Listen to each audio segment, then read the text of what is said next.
The moment I felt that burning liquid trickling down from the roots of my hair, I just knew.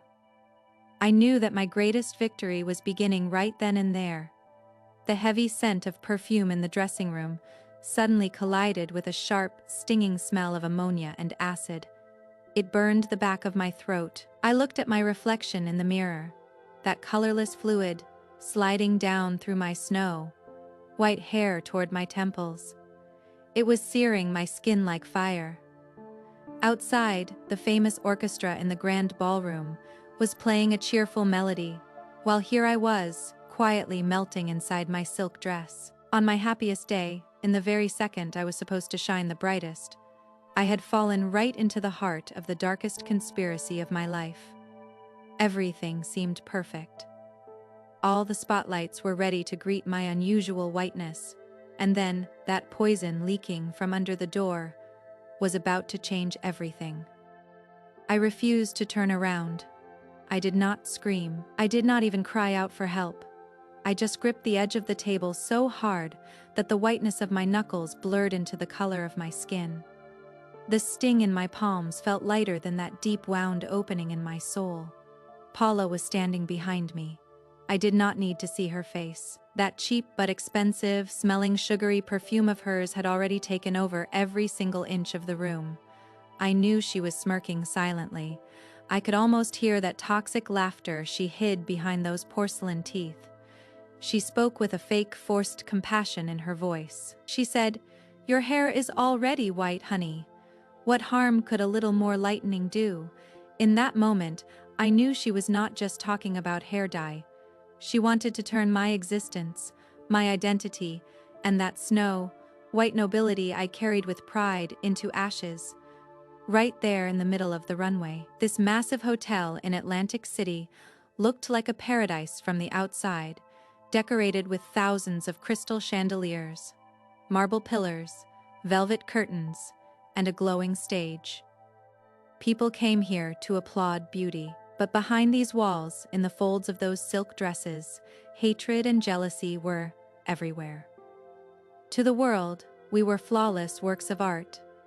But in reality, each of us was a warrior hiding the knife marks on our backs. And Paula, she was the general of this war. Our history did not start on this runway. It went back years, to the hallways of that small, gloomy high school in Oregon. Back then, I was the ghost girl. The one who ran away from the sun, always wore long sleeves, and hid in the very last row of the class. Paula was the sun of the school. Everyone rotated in her orbit, glowing in her light. And I was so far from that circle, just a stain that ruined her perfect order simply by existing. At least, that is what she thought. I still cannot forget the names she called me during those years. Snowflake, ghost, porcelain doll. They might sound nice to some, but when they came out of her mouth, each one cut my skin like a razor blade. Once, during the spring festival, everyone was having fun in the sun while I was reading a book under the shade of a tree. Paula came up to me and dumped a bucket of ice, cold water over my head.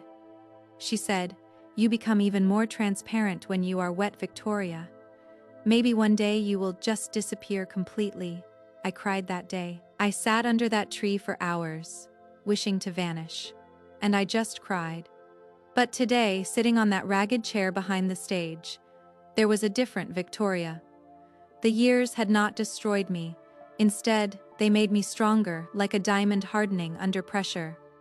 I remember the look on her face when she heard I was entering the beauty pageant, that mix of shock and disgust. She asked me, "You? Do you think you are joining a freak show, Victoria?" She said, "This competition is for real beauty, not for a genetic mistake like you." I did not answer her. I just looked deep into her eyes with my gray, steady gaze.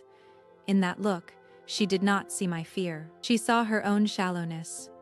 And that was the day Paula's real fear began, because I was no longer in her orbit. I was starting to create my own light. When the competition week started, every second in the hotel was a psychological war. The whispers started the moment I walked into the dining hall. Eyes followed me like needles. Some looked at me with pity, while others thought I was just a diversity quota. They discussed everything in that hall. Sponsors, clothes, walks. They acted like I was not even there. Like I was just some old chair in the corner. My presence did not catch their attention as much as a breeze from a window. Like heirs discussing a will, they talked about who would get the crown, and they did not even count me in. Paula was always at the center. Always with her little army of followers. She was constantly laughing, offering that fake bright smile to the judges. But I saw it. I felt that trembling rage under her flawless makeup. While walking on the stage during rehearsals, I caught that darkness in her eyes. As I walked, as my snow-white skin literally glowed under the stage lights, that monster inside Paula just kept growing. The first sabotage happened 3 days before the competition. Tiny shards of glass were placed inside the insoles of my favorite heels, the ones I prepared for rehearsals. The sharp pain I felt the moment I put them on. It hit my brain like lightning, but I did not scream. I did not show them my pain. I calmly took off my shoes, picked out the glass pieces one by one, and wiped the blood off my feet with some paper. Then I put those shoes back on and I walked onto that stage. Every step hurt.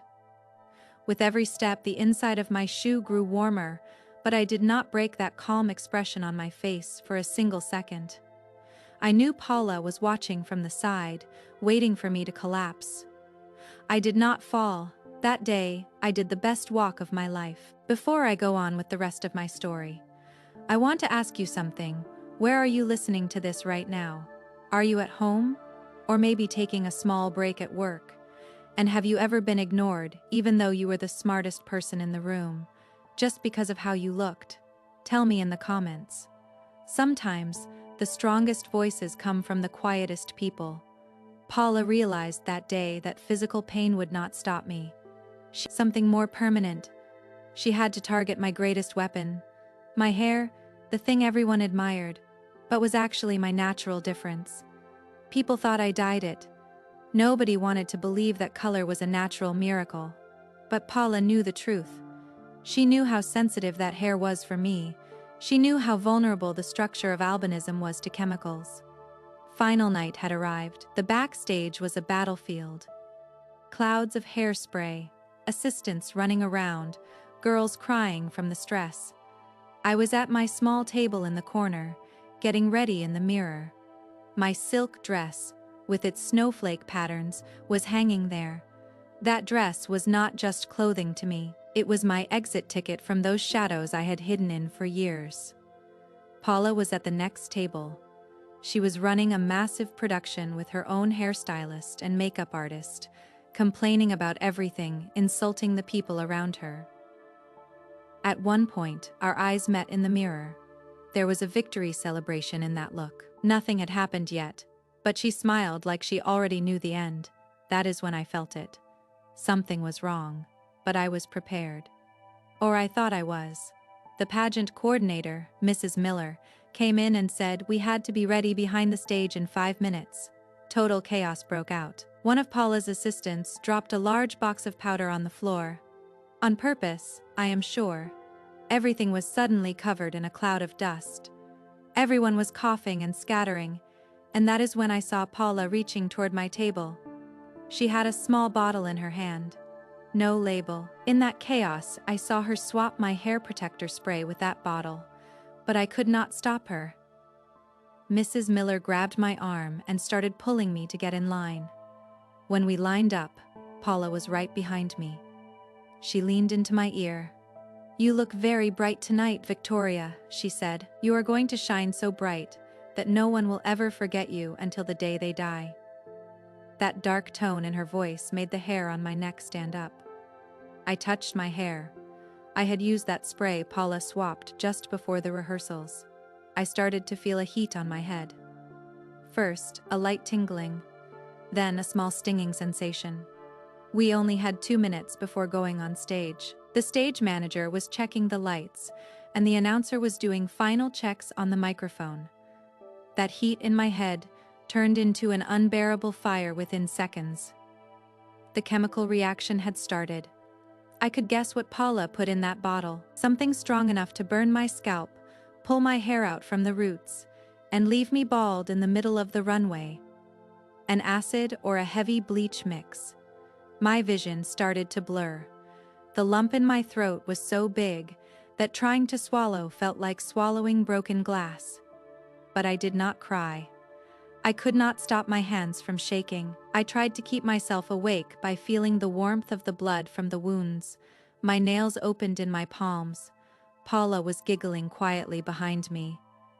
"You are going out in a bit," she said.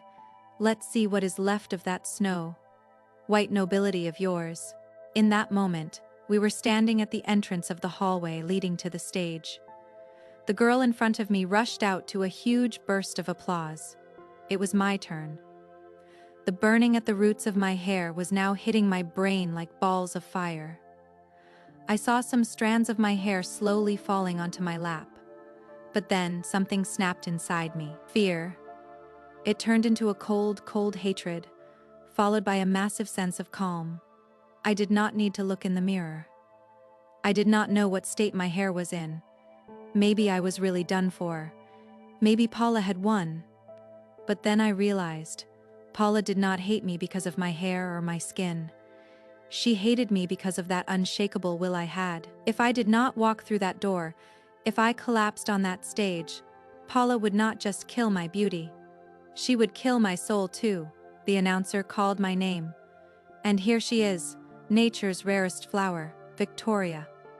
When my name was called, I did not scream.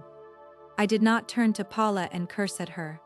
I just took a deep breath. At that moment, the only thing I could hear was my own heartbeat. I swore to push back that toxic hand. Paula reached out to me with my own strength. When I took my first step toward the stage, the floor under my feet felt like it had turned into a sea of flames. The lights above me, with the sensitivity that albinism brings, were blinding my eyes. But I kept walking. When I reached the center of the stage, I felt thousands of people hold their breath. The lights were breaking over my snow. White dress, drowning the whole hall in a crystal glow.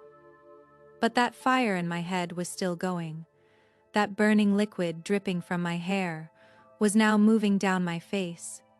Everyone thought it was sweat, or maybe excitement. No one realized in that second that a woman was being burned alive. I looked at the jury. Right in the middle sat the country's most famous fashion editor. He could not take his eyes off me. There was surprise in his look, admiration, and a question mark. That is when I realized I was not just walking on that stage. I was fighting a war for my very existence. I stopped at the very edge of the runway. It was time for that famous pose.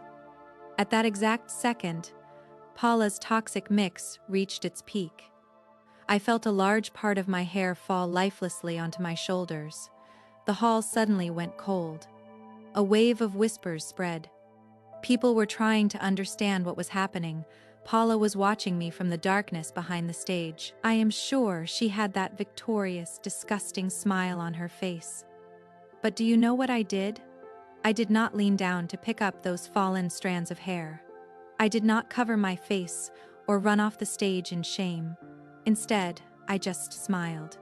But it was not one of those fake plastic smiles you usually see in beauty pageants. This was the smile of an empress, not a prisoner looking at her executioner. With one steady move, I threw the rest of my hair back with my hand. My scalp was burning, and I knew I was bleeding, but in that moment, under those blinding lights, I was building a new world from the pieces of my own destruction. I stood there in front of the jury, refusing to blink. In that steady gaze, I held the account of my 22 years of silence. I remembered every dark room I hid in, and every cruel laugh Paula ever threw at me. At this point, I want to ask you something. When the people who should trust you the most, your family or your friends, turn their backs on you and try to destroy you, what would you do? Would you forgive them and start over? Or would you draw your own path and bury them in the past? Write to me in the comments. I read every single one because your stories are just as important as mine. When I finally walked off the stage and back to the dressing room, the hall was filled with a heavy, deafening silence. The moment I walked through the door, I came face to face with Paula. Her knuckles were white from gripping her glass so hard. That look of victory she had been wearing was replaced by pure horror. She was terrified because I had not broken down. Against all odds, I had done something on that stage that no one had ever seen before. Paula stuttered, asking how I was still standing. She screamed that I was finished because my hair was gone. I did not give her the satisfaction of an answer. I walked toward the mirror next to her and saw that the old, timid Victoria was finally gone. In her place was a woman born from the ashes of that snow-white glow. When Paula saw the look in my eyes, she actually took a step back. I did not scream or attack her. I simply picked up a pair of scissors from the table. Paula recoiled, thinking I was going to hurt her, but I ignored her. I brought the scissors to my own hair and cut away those long white locks that she had ruined with chemicals. I cut them right at my ears with one single, decisive move. As that hair hit the floor, it felt like the weight of my entire life fell with it. I turned to her and said, "My hair was already white, Paula, but your soul is so black that you are drowning in my light." I told her to go out there and wait for the jury, because I had just shown them that a soul cannot be broken. Paula's hands began to shake as her hierarchy of power collapsed. She was no longer the queen of the room. She was just a pathetic person falling into the hole she had dug for herself.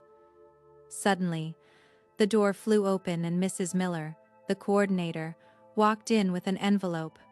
Her face was pale and she did not even look at Paula. She came straight to me, her voice trembling as she told me the jury had done something unprecedented. The silence in the room was so heavy I could hear the people outside holding their breath. Paula's drink fell from her hand, spreading like a red stain on the rug. The envelope made the air feel twice as heavy. Mrs. Miller looked at me with a spark of genuine admiration I had never seen before. She announced that the jury saw what I did on that stage. They accepted my refusal to hide as the greatest act of courage in the history of the competition. Then came the real shock. Mrs. Miller looked Paula right in the eye and told her the jury was inspecting the chemical, smelling hair strands. Security cameras were being checked at that very moment. If they found proof of the swap, it would lead to a criminal complaint. In Paula's eyes, I saw real fear for the first time. Her army of fake friends started backing away as if she were contagious. In an instant, she went from the center of the universe to a total outcast. She tried to claim I had hurt myself for attention, but Mrs. Miller simply put a finger to her lips. Silence was the only answer she deserved. I was at peace with my reflection. My hair was short now, touching my ears. But my determination was longer than ever. The burning on my scalp was still there, but it did not hurt anymore. It felt like a seal of victory. I had destroyed the role of the victim and created my own light, as we were called back for the final walk. I did not even glance at Paula. Walking down the hallway, a young stagehand named Marcus handed me a glass of cold water. He told me I was not just winning a pageant, but showing everyone that everything is possible. In his eyes, I felt a bond. My own parents had hidden me away like a defect. But here, strangers were ready to stand by me. On stage, the lights did not bother me anymore. It felt like the glow was coming. My short hair caught the light like a diamond. The crowd was on its feet, offering thunderous applause. I saw Paula's mother in the front row, stunned as she watched the girl she hated turn into a goddess. The head of the jury took the microphone and said that today they voted for character. He said a woman's greatest accessory is her nobility, and no chemical can burn that. Then he shouted my name. The winner of Miss Diamond was Victoria. I did not scream or jump. I just walked to the edge of the runway and bowed. Behind me, I heard a scream. Paula was having a total breakdown on the floor, but no one moved to help her. I felt a quiet peace. Revenge is not about shouting, It is about being so successful that your enemies become ghosts in your life. At the ball, relatives who had ignored me for years were suddenly texting me, saying how proud they were. I did not answer them. Real power is taking back what is yours without saying a single word. The next morning, I saw Paula in the lobby. Her image was shattered and her eyes were bloodshot. She begged me for forgiveness, terrified of going to jail. I did not get angry. I just looked at her trembling hands and her broken soul. She begged for just one word, but I gave her nothing. Some mistakes cost a silence that lasts forever. I just smiled and walked out with my suitcase. The sun did not burn me anymore. I had armored my skin with my nobility. Paula's last cry faded into the wind. As I stepped into the light, I was no longer the girl hiding in dark rooms. I was the woman who turned snow into diamonds. So what would you do? If your world turned against you, would you forgive, or would you bury them in history? I chose silence, and that silence was my loudest scream. Tell me your thoughts in the comments. Life will try to hit you where it hurts. But remember, the white of snow comes from resilience. If you own your true self, the world will bow to your light. My story is just the beginning of the morning, where the sun finally rose only for me. Sometimes, the best revenge is reaching the top and looking down in total silence. We are a family of unyielding souls. Stay with us, because sometimes the strongest voices come from the quietest people.